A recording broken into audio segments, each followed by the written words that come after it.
nearly 15 years after the fact, and this event still holds up tremendously. I'm John Rectum with the Retro Review WWE Royal Rumble 2007. Inside the AT&T Center in San Antonio, Texas, a raucous crowd of 13,000 plus people going absolutely insane for one of the best Rumble cards in history. WWE really layered this fucking thing. Is it the best Rumble card from top to bottom? No.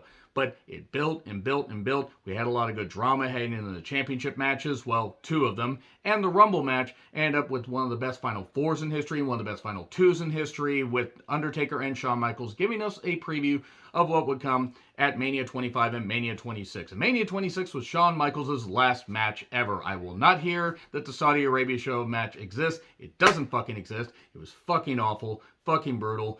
God damn it, Shawn, why'd you have to do it? I mean, besides money, why did you have to do it? It was absolutely just fucking ridiculous. He wouldn't be the only wrestler that would come out of retirement for money and fame and whatever, but oh boy. But anyway, the dark match was JTG versus Lance Cade. Lance Cade, it's a real shame that Demons got a hold of him and he had issues, because I'm not going to say the guy would have ever been more than the mid-card guy in WWE, but I saw his last televised match in WWE just about a month before Cyber Sunday. And it seemed like he was doing good, and then he just wasn't. It's just really, really sad. If you read up on it, you'll understand. And, you know, JTG and Shad Gaspard, who's no longer with us, and you have Lance Cade and Trevor Murdoch. That could have been a pretty good tag team feud and everything. But it was just typical dark match to get the crowd fired up. JR and Lawler calling Raw. Cole and JBL calling SmackDown. JBL, at this point, for the 18 months until he came back to the ring in late 07, early 08, was fucking tremendous as far as, like, being a great heel commentator. And then he would just get to the point where he's really fucking annoying by, what was it, like 2012, I think, when he came back. 2011, 2012, something like that. He was fine, and then he just got more annoying. But then again, what do you expect from a piece of shit like JBL? That being said, I gotta put over when he does really, really good stuff, and he was great here. He was, like, as close to prime Jesse Ventura as you could get. Then he just got to being typical JBL and a typical moron. And Michael Cole, at least at this point, wasn't that bad on commentary. And Joey Styles and Taz calling the ECW action. And oh boy, was there some ECW action. So we get Mercury, Melina, and Nitro, as Lillian said. It is what it is. They were MMN, not the RNN, the Randall News Network.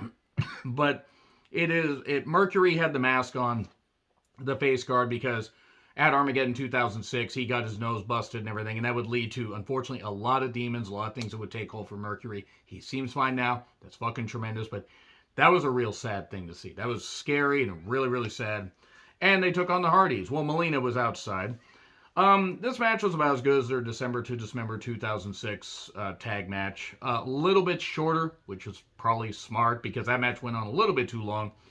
They targeted Matt's injured jaw and targeted Jeff's ribs. At one point, Melina screams, and King says, "Without a scream of joy from Melina, I haven't made a lot of women scream, so I can't tell you," says JR. They were really doing some great stuff here. And we get a hot tag, we get a melee, we get a swanton for 3. Not a bad tag match, well worked and everything. And this is when tag team wrestling actually was featured somewhat properly in WWE. So we get Coach, who was, there representing Raw, Teddy Long, who was representing SmackDown, and Kelly spinning the balls. They really just like to put Kelly out there in basically no clothes and just have her act like a stupid blonde. I'm not saying that she was. Apparently she's really, really nice, but they threw her out there with absolutely no training. So she got a bad rap of not being very good in the ring. And then Kelly would just be there. Seriously, that had to have been just uncomfortable there, spinning balls and being objectified and whatever. But Edge and Orton are there. I'll show you mine if you show me yours. Edge did have a funny line, though, where he said to Kelly, did they name you twice or whatever? Well, at least that is my actual name. That was kind of funny. I mean, and then we get Tess versus Bobby Lashley, ECW title match. This is a Tess, this is a Tool. Sign Guy had some pretty good signs, actually. Where is Sign Guy? Is he alright? I hope he's doing alright. Lashley looks exactly the same now as he did back then. This is almost 15 years ago. Tess would be gone from the company soon. Unfortunately, would pass away about just over 2 years after this. He was juiced to the fucking gills. God damn it. Like, it was just insane. There were no wonder steroid chants followed him. And he only worked in TNA for a little bit. It was right after the Benoit tragedy. and he was just juiced like crazy. He wasn't the only one doing it, but god damn. Look at him in 2002, look at him in 2006. Look at him in 2003, and look at him in 2006. So anyway, Tess ends up getting counted out after, some moves. There really wasn't much to this match. This is like the one low point of the show. Gets a chorus of boos. Lashley brings him back in, hits a running power slam, and yay! Lashley would then go on to MMA, and then, he would go to Impact, MMA, and then Impact again, and would have a great, great run, and then come back. And we would get Lashley's sisters. At least now we're getting Lashley used better. So, Cena was being checked on, because Umaga, and I always want to say Umanga, because thank you, William Regal, for that great memory. Umanga splashed him through the table and, gave him bad ribs. He's having difficulty breathing. Vince comes out in a mustard checkers colored shirt and decides, well, goddamn, pal, do you think you're going to have to forfeit the title? Well, I mean, you're my prime guy, but I'm going to make it like I don't like you. Ha ha ha. So anyway, people apparently like my bad Vince impression, so there you go. But, well, you're not going to be the champion after tonight. Ha ha ha. So anyway, Mr. Candy took on Batista for the world title. Candy was motivated and targeted the knee and did a whole bunch of stuff. There was actually some, groundswell support for Candy at this point. And man, if only he had won the world championship. And if he hadn't been caught, in that pharmaceutical scandal thing, whatever the fuck it was, right after the Benoit tragedy. Not that he was the only one. Badly timed. Really, really badly timed.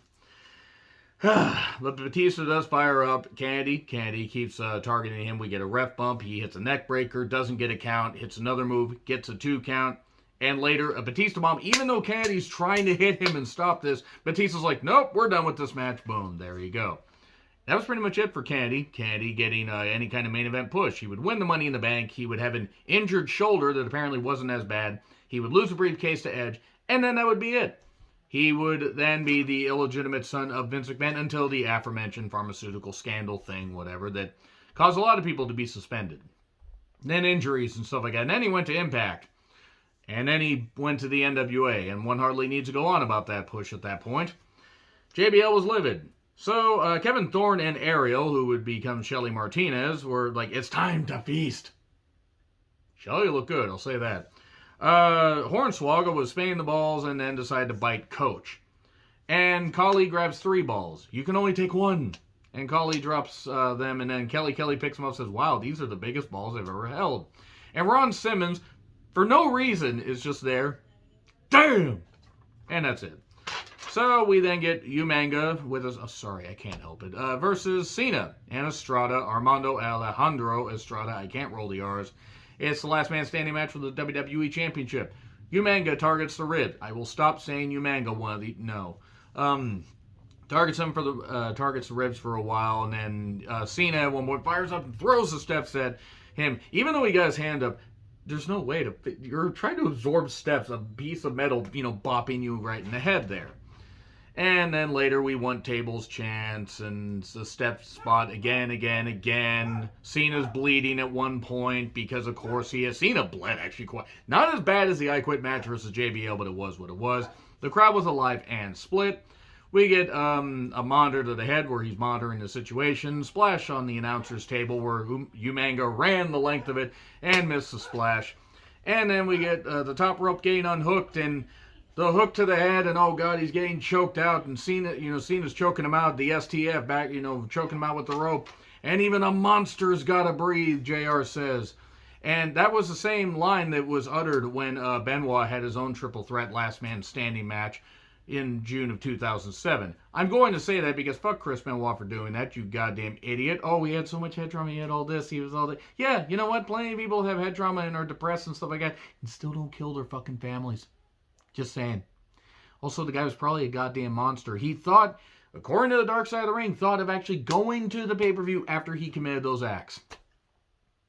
So don't tell me that he didn't know what the fuck he was doing. So anyway, Umaga stays down and Cena wins. Umanga is down. And Umanga, unfortunately, would not be the same after the Battle of the Billionaires Mania 23. Kelly, an extreme expose dance with Flair. Layla fucking Christ. That's all I'm going to say.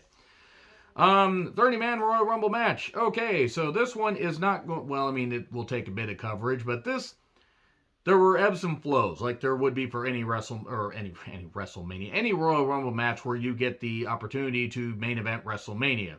And of course, the man that won this would totally main event WrestleMania if you count the fact he was halfway through the goddamn card. Flair was at number 1, Finlay at number 2. Finlay lasted quite a while, actually, I think about 25 minutes. Kenny Dykstra, Kenny Dykstra. You get that reference? I fucking love you guys. Matt was in at number 4. Edge lasted 44 minutes, was in at number 5. And then Dreamer and Sabu were in at 6 and 7. Sabu got a table out. I'm shocked Sabu used weapons. And Helms was at number 8. Shelton at number 9. He got eliminated in funny fashion by Shawn Michaels. Not as funny as the Royal Rumble 2008 match. Kane was in at number 10. He tosses Dreamer, chokeslam Sabu through a table. Punk in at number 11. Sandman was in at number 15. Kane and a couple people got tossed right out. That's it. And then Orton was in at number 16. He teams with Edge. Benoit at number 17. Benoit doesn't warm up until half an hour. He's a cardio machine. Just like the Bowflex machine was the ultimate cardio machine. I'm not apologizing. Benoit's buried in hell for what he fucking did. And then Booker attacks Kane after Booker gets eliminated because Booker's upset at Kane. That's a feud we need to see in 2007. And then Viscera at number 19. Thorne at number 21. Hardcore Holly at number 22. Michaels at number 23 to a big pop because he's from San Antonio, Texas. They may have mentioned that a few times. He eliminates Finlay. Viscera gets eliminated by about 15 people. And Chavo was in at number 25. Khali in at number 28. And man, the crowd tore into him by going mostly silent. I mean, they were doing some boos. Khali, apparently, nicest guy as you'll ever meet from wrestling. Apparently, super nice. And I'm sure he tried. He was not cut out for wrestling at all. He was an attraction. He would have worked better in the territory days. But goddamn, he was just freaking, he was done. He had no knees. He couldn't bend. Anyway, he ends up eliminating 7 people. We get the crowd absolutely hate him. Miz at 29, he gets thrown out just about as quickly as Sandman did. To think that Miz would main event WrestleMania 4 years after this. And I'm not knocking. I'm just saying to think that Miz went from hoorah, all that, and got to where he's now, well, teaming with Maurice.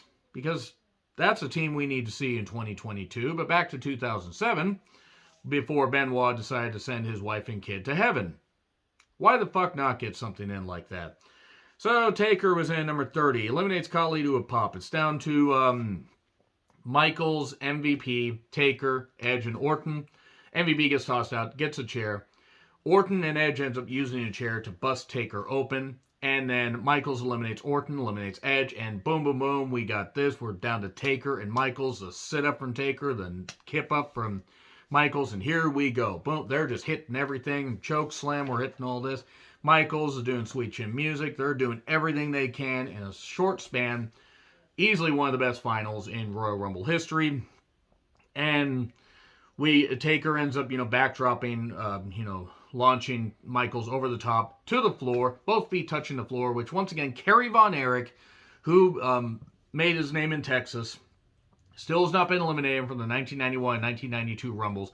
He was eliminated in 1993, but that was, of course, his last shot. Why not just offend everybody? And what happens is Shawn Michaels would end up facing John Cena, even though he ended up, as a runner-up in the Rumble. Undertaker would face off against Batista at WrestleMania 23 in a match that deserved to be higher on the card than it was. Mania 23 was a bit of an odd duck. But anyway, this was a fucking tremendous Rumble match and a tremendous Rumble pay-per-view, even with the issues that I had. Let me know your thoughts in the comments. Like, share, subscribe, Twitter handle in the description. I'm John Retlin. I'll see you soon.